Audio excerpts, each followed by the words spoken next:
സംസ്ഥാന മുസ്ലിം ലീഗിന്റെ പ്രഗത്ഭനായ ജനറൽ സെക്രട്ടറി,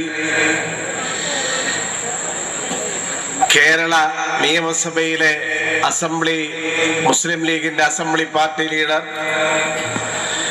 കേരള നിയമസഭയിലെ സംസ്ഥാനത്തിന്റെ പ്രഗത്ഭനായ വ്യവസായ വകുപ്പ് മന്ത്രി, നമ്മുടെ എല്ലാവരുടെയും കണ്ണിലുണ്ണിയായ PK കുഞ്ഞാലിക്കുട്ടി സാഹിബിനെ കുറിച്ച് നമ്മുടെ രാഷ്ട്രീയ എതിരാളികൾ എല്ലാവരും കൂടി യോജിച്ച് വളരെ ആസൂത്രിതമായി ഗൂഢാലോചന നടത്തിയതിന്റെ ഫലമായി ഇവിടെ ഉയർന്നു വന്നിട്ടുള്ള ഒരു അപവാദ പ്രചരണത്തിന്റെ നിഴലിൽ മുസ്ലിം ലീഗിനെ ഒന്ന് ഒതുക്കിക്കളയാം എന്നാഗ്രഹിച്ച ആളുകൾക്ക് ശക്തമായ ഒരു താക്കീതായി കേരളത്തിലെ മുസ്ലിം ലീഗിന്റെ പ്രവർത്തകന്മാർ സടകുടഞ്ഞെഴുന്നേറ്റിരിക്കുന്നു എന്നുള്ളതാണ് ഇതുപോലെയുള്ള സമ്മേളനങ്ങൾ സൂചിപ്പിക്കുന്നത്. ലക്ഷക്കണക്കായ ആളുകൾ ഒരുമിച്ച് കൂടിയ, ഇന്നലെ കോട്ടക്കൽ ടൗണിനെ കയ്യിലെടുത്ത് അമ്മാനമാടിയ, കോട്ടക്കൽ ടൗണിനെ പ്രകമ്പനം കൊള്ളിച്ച മുസ്ലിം ലീഗിന്റെ പ്രവർത്തകന്മാരുടെ ജനബാഹുല്യത്തെ കാണാതെ പോയ ഈ രാജ്യത്തെ ചാനലുകാരോട് നിങ്ങളുടെ തണലിലല്ല മുസ്ലിം ലീഗ് ഈ രാജ്യത്ത് വളരുന്നത് എന്ന് മാത്രമാണ് എനിക്കവരെ ഓർമ്മപ്പെടുത്താനുള്ളത്. അത്ര വലിയ ഒരു സമ്മേളനം, നിങ്ങൾ അപവാദ പ്രചരണം നടത്തിയ കുഞ്ഞാലിക്കുട്ടി സാഹിബിനുള്ള ജനങ്ങളുടെ അംഗീകാരം കാണാതെ പോയ നിങ്ങളുടെ ഉദ്ദേശശുദ്ധി വളരെ വ്യക്തമാണ്.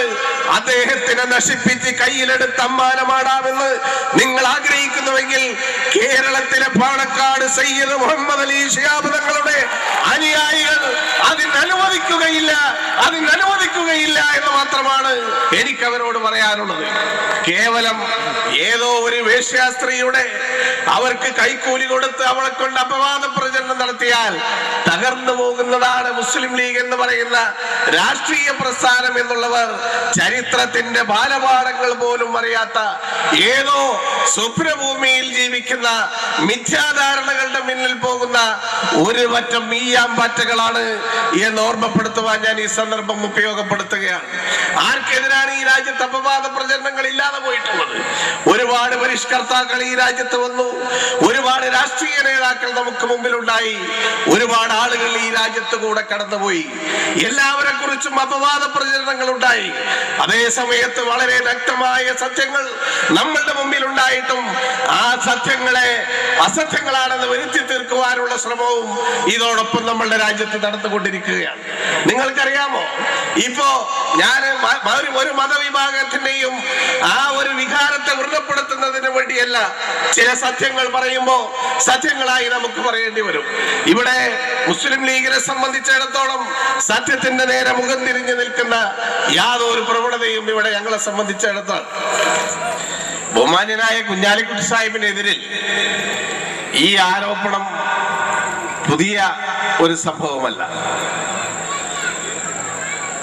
ഇത് എത്രയോ വർഷങ്ങൾക്ക് മുമ്പ്, 8-10 വർഷങ്ങൾക്ക് മുമ്പ് ഈ രാജ്യത്ത് ഉയർന്നു വന്ന ഒരു ആരോപണം. അതിനുശേഷം ഈ രാജ്യത്തെ ഗവൺമെന്റ് മാറി, നായനാരുടെ നേതൃത്വത്തിലുള്ള ഇടതുപക്ഷ ഗവൺമെന്റ് രാജ്യത്ത് അധികാരത്തിൽ വന്ന് ആ ഗവൺമെന്റ് അതിന്റെ എല്ലാ വശങ്ങളെ കുറിച്ചും വളരെ സമഗ്രമായ അന്വേഷണം നടത്തി.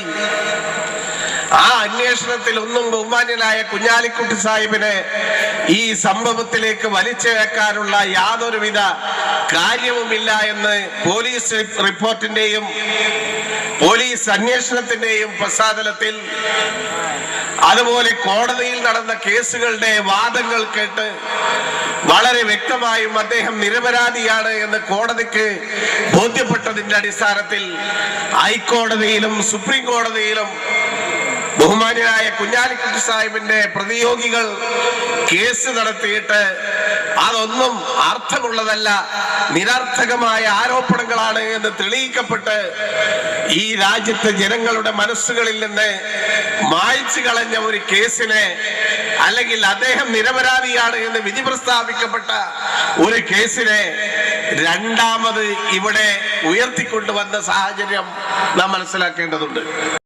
ഇവിടെ ഒരു തെരഞ്ഞെടുപ്പിലേക്ക് പോകാൻ വളരെ കുറഞ്ഞ ഒരു കാലഘട്ടമാണ് നമ്മളെ സംബന്ധിച്ചുള്ളത്. UDF-ന് അതിനകത്ത് പ്രതിസന്ധികൾ ഉണ്ടാക്കി, UDF-ന് അടുത്ത തെരഞ്ഞെടുപ്പിന്റെ രംഗത്ത് ക്ഷീണമുണ്ടാക്കി, കേരളത്തിന്റെ ഭരണത്തിലേക്ക് വരാനുള്ള ഒരു തയ്യാറെടുപ്പിന്റെ ഭാഗമായി ഈ രാജ്യത്ത് UDF-ന്റെ എതിരാളികൾ UDF തന്നെ നശിച്ചു കാണണമെന്ന് ആഗ്രഹിക്കുന്ന UDF-ന്റെ അകത്തുള്ള ചില ആളുകൾ ഇവരെല്ലാവരും കൂടിച്ചേർന്നുകൊണ്ട് വളരെ ആസൂത്രിതമായി ഒരു സ്ത്രീയെ കൊണ്ടുവന്ന് ആവശ്യമില്ലാത്ത ഒരുപാട് ആരോപണങ്ങൾ ഇവിടെ വീണ്ടും ആവർത്തിക്കപ്പെടുകയാണ് ഉണ്ടായത്. ഇതിൽ വല്ല വസ്തുതയുമുണ്ടോ? അദ്ദേഹം ഈ സ്ഥലത്തിൽ, ഈ സംസ്ഥാനത്ത് പോലുമില്ല.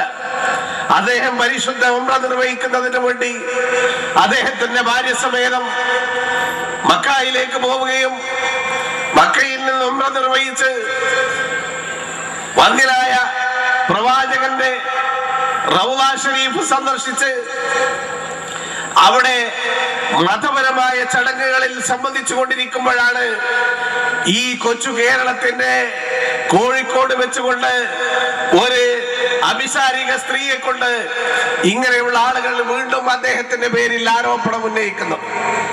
എന്താണ് ഇങ്ങനെയൊക്കെ ഉള്ള അവസ്ഥ? നിങ്ങൾ ആലോചിക്കണം. ഇത് വസ്തുതാപരമാണോ? എത്രയോ പ്രാവശ്യം ആ സ്ത്രീ പല രൂപത്തിലും പറഞ്ഞു. ഇപ്പോഴും ആ സ്ത്രീയുടെ പറച്ചിലുകൾ കണ്ട നമുക്ക് ഒരു കാര്യം വളരെ വ്യക്തമാണ്. ആ സ്ത്രീ ഇപ്പോഴും പറയുന്നത് അവ്യക്തമാണ്. ഒരു വെളുത്ത കാറിൽ വന്ന ആള്, ആ കാറിന്റെ മുകളിൽ ചുവന്ന ലൈറ്റ് ഉണ്ടായിരുന്നു, അയാള് കുഞ്ഞാലിക്കുട്ടിയാണ് എന്ന് ചില ആളുകൾ പറയുന്നുണ്ട്. അതുകൊണ്ട് ഞാൻ അങ്ങനെ വിശ്വസിക്കുന്നു. എന്താണ് ഈ പ്രസ്താവനയുടെ അർത്ഥം? സ്വന്തം ശരീരത്തിന്റെ മുകളിൽ കിടന്ന് ഒരാൾ ലൈംഗിക വീഴ്ച നടത്തിയിട്ടുണ്ടെങ്കിൽ ആ ആളെ പോലും തിരിച്ചറിയാത്ത ഒരു സ്ത്രീയുടെ പ്രസ്താവനകളെ മുഖവിലക്കെടുക്കുന്ന ഈ രാജ്യത്തെ രാഷ്ട്രീയ നപുംസകന്മാരോട് ഞങ്ങൾ എന്താണ് പറയേണ്ടത്? നിങ്ങൾ എന്തായി പറയുന്നത്? നിങ്ങളുടെയൊക്കെ ഭാര്യമാർ ഇവിടുത്തെ രാജ്യത്തെ മാർക്സിസ്റ്റ് പാർട്ടിയുടെ ഭാര്യമാരുടെ നെഞ്ഞത്ത് കയറുന്ന ആളുകളെ നിങ്ങൾക്ക് തിരിച്ചറിയാൻ സാധിക്കുന്നില്ലെങ്കിൽ അത് മുസ്ലിം ലീഗിന്റെ നേരെ കുതിര കയറാനുള്ള ആയുധമായി ഉപയോഗിക്കരുത്. ഒരു പക്ഷേ നിങ്ങളുടെ ഭാര്യമാരുടെ അടുത്തൊക്കെ വരുന്ന ആളുകളെ അവർക്ക് തിരിച്ചറിയാൻ സാധിക്കുകയില്ല. എന്നിട്ട് ഭർത്താവ് വന്ന് ചോദിക്കുമ്പോ ഒരു വെള്ള ആള്, മൂക്ക് നീളമുള്ള ആള്, കയ്യിന് കോട്ടുള്ള ആള് എന്നൊക്കെ ചിലപ്പോ പറയാറുണ്ടാവും. എന്നാൽ ഒരിക്കലും അങ്ങനെ ഒരു സംഭവം ജനങ്ങളുടെ മുമ്പിൽ ഉദ്ധരിക്കുമ്പോ അതിന്റെ വ്യക്തമായ തെളിവുകൾ വേണം, അതിന്റെ വ്യക്തമായ സാക്ഷികൾ വേണം, വ്യക്തമായ എല്ലാ ചിത്രങ്ങളും ഉണ്ടാകണം. ഇതൊന്നുമില്ലാതെ ആരോപണങ്ങൾ ഉന്നയിച്ച് തടി തപ്പാമെന്ന് മാർക്സിസ്റ്റ് കമ്മ്യൂണിസ്റ്റ് പാർട്ടി ചിന്തിക്കേണ്ടതില്ല. ഇപ്പോ അച്യുതാനന്ദനെ പോലെയുള്ള ആളുകൾ പറയുന്നത് ഞങ്ങളുടെ ഭരണകാലഘട്ടങ്ങളിലെ അന്വേഷണം തൃപ്തികരമല്ല എന്ന് അച്യുതാനന്ദൻ പറയുന്നില്ല. ഞങ്ങൾ അന്വേഷിച്ചിക്കണമെങ്കിലും നിങ്ങൾക്കൊന്നുകൂടി അന്വേഷിക്കാം. എന്തിനാണ്? ഞങ്ങൾക്ക് അതിൽ സംശയമുണ്ടെങ്കിലല്ലേ? ഞങ്ങൾക്ക് സംശയമില്ല. ഞങ്ങളുടെ മനസ്സിൽ സംശയത്തിന്റെ ഒരു മുള പോലുമില്ല. ബഹുമാന്യനായ PK കുഞ്ഞാലിക്കുട്ടി സാഹിബ് ഞങ്ങളുടെ മനസ്സിന്റെ അന്തരാളങ്ങളിലെ മുല്ലപ്പൂവിനെ പോലെ ഞങ്ങൾ സൂക്ഷിക്കുന്ന ഞങ്ങളുടെ ബന്ധനായ നേതാവാണ്. അദ്ദേഹത്തെ കുറിച്ച് ഞങ്ങളുടെ മനസ്സിൽ സംശയങ്ങളില്ല. സംശയത്തിന്റെ ഒരു ലാഞ്ചന പോലും ഞങ്ങളെ സംബന്ധിച്ചിടത്തോളമില്ല.